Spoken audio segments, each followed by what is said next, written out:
cuando se acumula en mucha cantidad ese líquido que está recubriendo el pulmón, se llama derrame pleural. Cuando este existe en cantidades apreciables, en general está indicando su estudio en el laboratorio. Solamente en esos casos debemos hacer el estudio. En condiciones normales, el espacio pleural contiene como de 1 a 10 ml de ese líquido y se considera patológico un volumen de líquido pleural que puede ser detectado radiológicamente. La obtención de la muestra para su estudio se realiza por taracocentesis. Quien lo realiza, el médico neumólogo. Se hace la aspiración del líquido mediante una jeringuilla heparinizada, se hace la separación inmediata en los diferentes tubos que nos van a servir para un tubo para recuento celular, otro para estudio bioquímico, otro para microbiológico y otro para anatomopatólogo. Nos mandarían aquí 4 tubos. Esta es una radiografía y todas las áreas blancas ya me están indicando que, que hay líquido aumentado en ese pulmón. Si hablamos de la anatomía pleura, de la pleura es una fina membrana que recubre el pulmón con sus fisuras, el mediastino, el diafragma y la pared costal de forma separada en cada hemitórax. Clásicamente se establece la distinción entre pleura parietal y pleura visceral, pero en realidad se trata de una membrana continua y la transición entre ambas pleuras se encuentra el líquido pulmonar. Histología. Constituida por una capa mesotelial monocelular sustentada sobre una membrana basal y una o más capas fibroelásticas con sus correspondientes vasos sanguíneos y linfáticos. La célula mesotelial de origen mesodérmico no se limita a cumplir la función del revestimiento, sino que desarrolla una amplia actividad metabólica en estrecha relación con el pulmón vecino, pudiendo producir diferentes proteínas, fundamentalmente colágenos y elastina. Fisiopatología de la pleura. Tenemos las presiones intrapleurales, formación, absorción del líquido pleural. En cuanto a las presiones intrapleurales, en condiciones normales, la cavidad cerrada de la pleura permite en su interior una presión negativa que logra la expansión pulmonar. Esta presión intrapleural refleja el gradiente diferencial entre la presión exterior de la cavidad torácica y el interior del pulmón. Si se desprecia el efecto de la gravedad de la presión normal intrapleural, se establece en menos 5 centímetros de agua como media, siendo menos negativa en las bases más en los vértices. Formación y absorción del líquido pleural. Las capas pleurales actúan como membranas, ahí están. Actúan como membranas semipermeables de forma que pequeñas moléculas como la glucosa tienen paso libre al espacio pleural, mientras que las macromoléculas como la albúmina lo tienen impedido.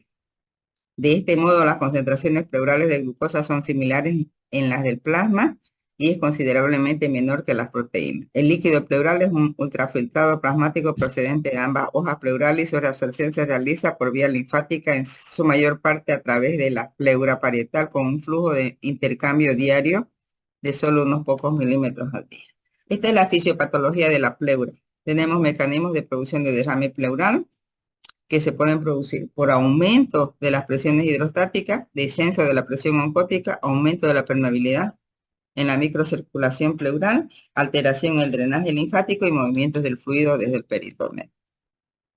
Exudados versus trasudados. Clásicamente los derrames pleurales se clasifican como trasudados o como exudados.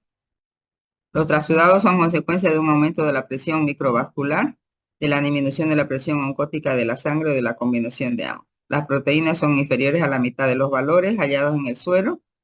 La glucosa no está disminuida, el LDH no está aumentado en los trasudados.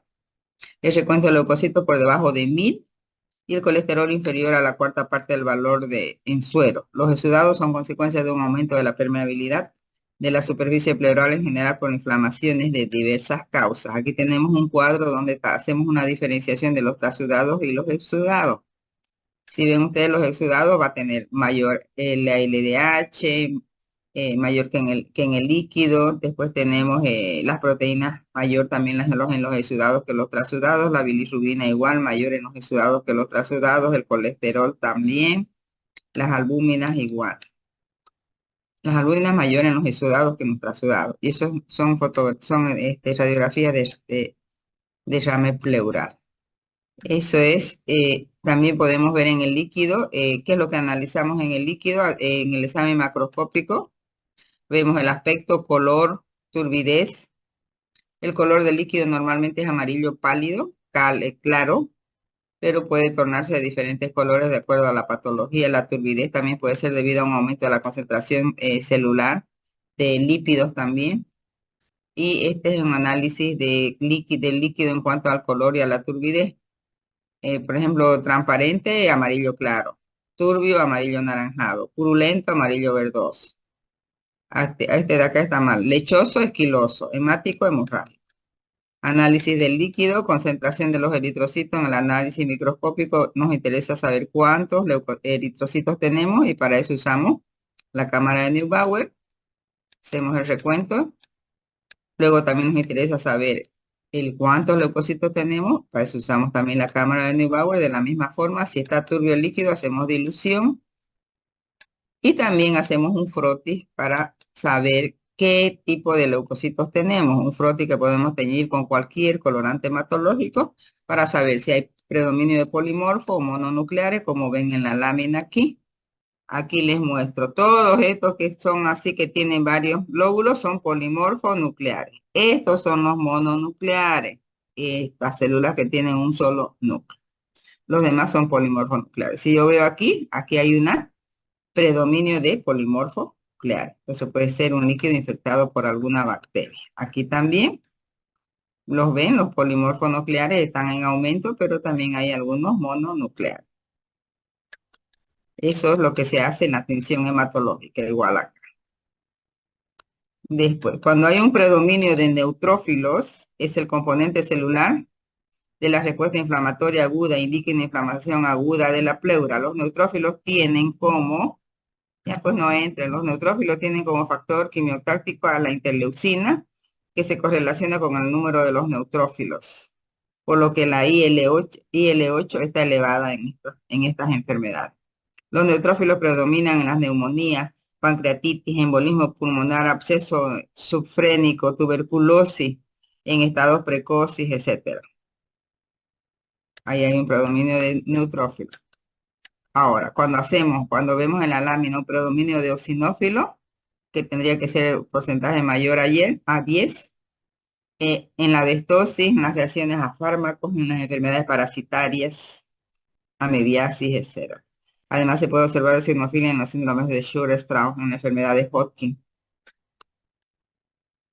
También cuando vemos predominio de linfocitos, si hay del 50% más, hay que sospechar tuberculosis, enfermedades malignas, se debe valorar la realización de las biopsias pleurales. Todo eso vemos si tenemos aumento de linfocitos. Y también hacemos un examen químico. En el examen químico es el estudio bioquímico para hacer, es más amplio en general. Es suficiente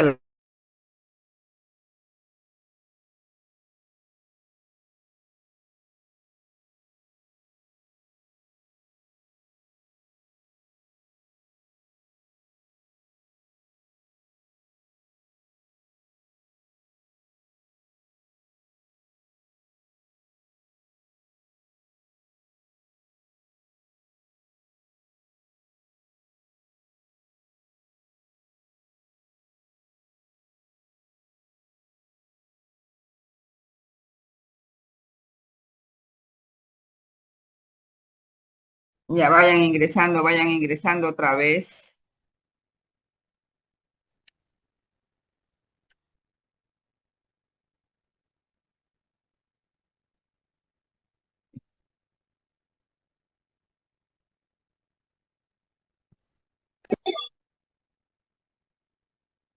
Vayan ingresando todos de nuevo y ahorita vamos a terminar. Con estos otros 40 minutos más, yo creo que terminamos todos los bichos. Nos faltaría pleural, me faltaría, ya hice acítico, no sé cuál me falta. Ahorita vamos a ver. Ingresen, ingresen.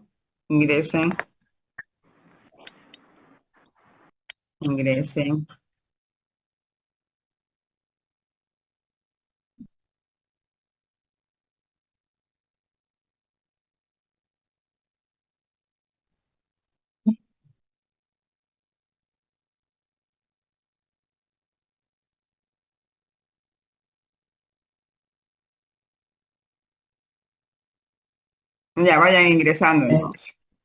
Yo voy a continuar. Vayan ingresando y listo. Eh, Creo que tengo que compartir otra vez esto. O sea,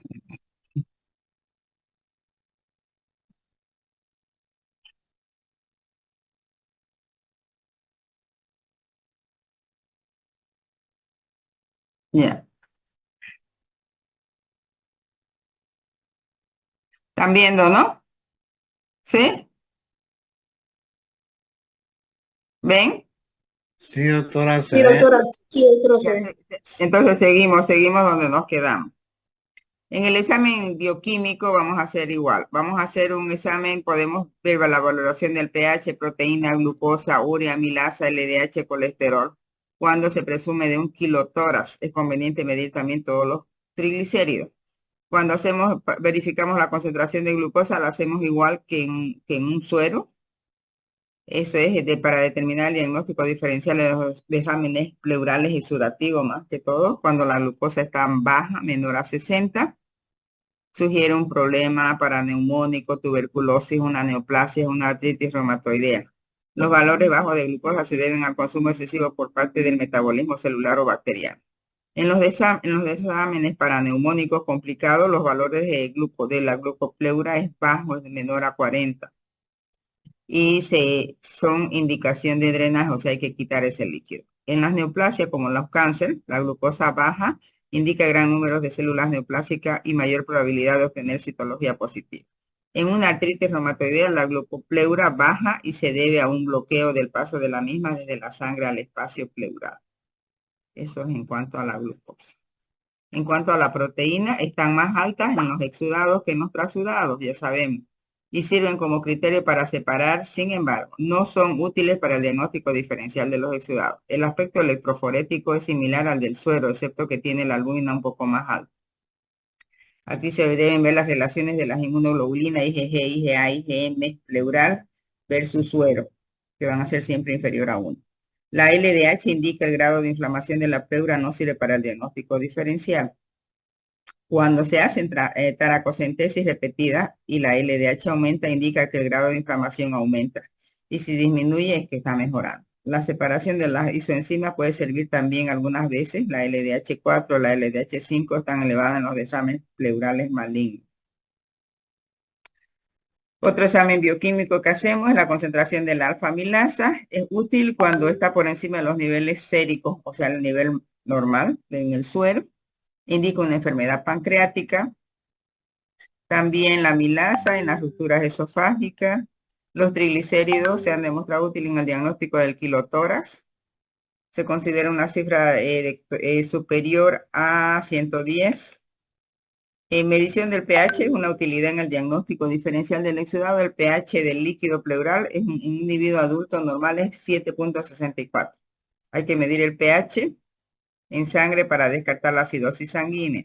Si el pH es menor a 7.2 es indicativo de alguna de las siguientes patologías: derrame paraneumónico, complicado, ruptura esofágica, artritis, reumatoidea, tuberculosis, pleural, neoplasia, hemotoras, acidosis, etcétera. Lupus. En caso del derrame paraneumónico, el pH menor a 7 es indicación de drenaje con tubo de taracostomía. También podemos hacer otros exámenes como la creatinina. La elevación de la creatinina en líquido pleural puede ser útil en los diagnósticos de urinotoras, acumulación de orina en el espacio pleural, ácido hialurónico, su elevación del líquido pleural por encima de 100. Es muy sugestivo de la mesotelioma.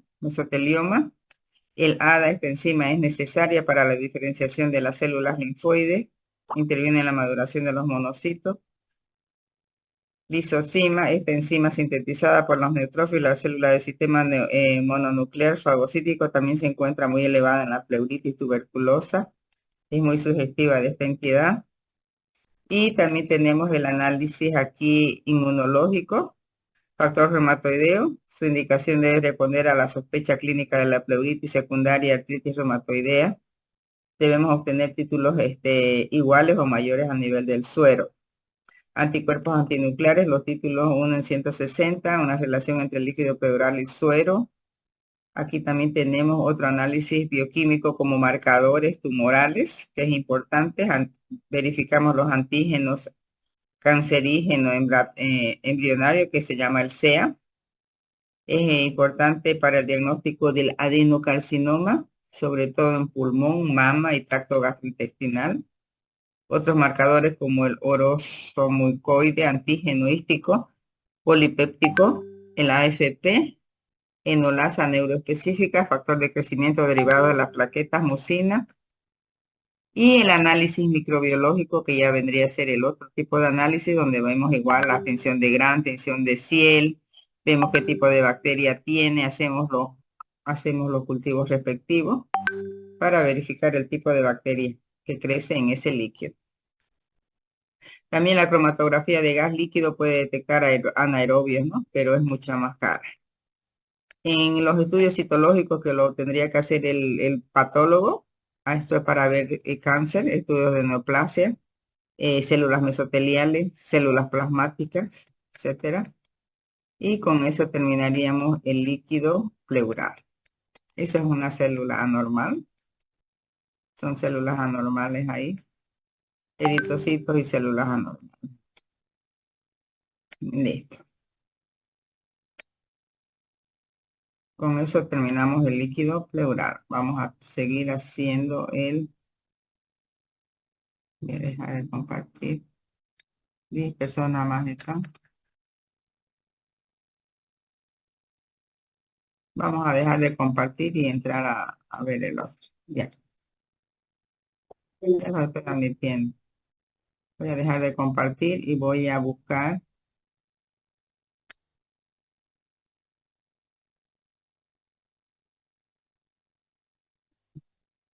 Voy a buscar aquí el otro líquido que nos tocaría. Sí, el sinovial. Con eso terminamos. Listo. Con el sinovial vamos a terminar, cabalito.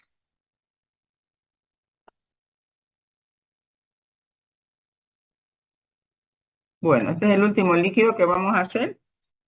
Todos están viendo la pantalla. Sí, Ya, doctora. este líquido sinovial ya no tiene nada que ver con los órganos. Los otros todos tenían que ver con los órganos. El pericárdico con el corazón, el pleural con el pulmón. Y este articular o sinovial ya tiene que ver con las articulaciones. Y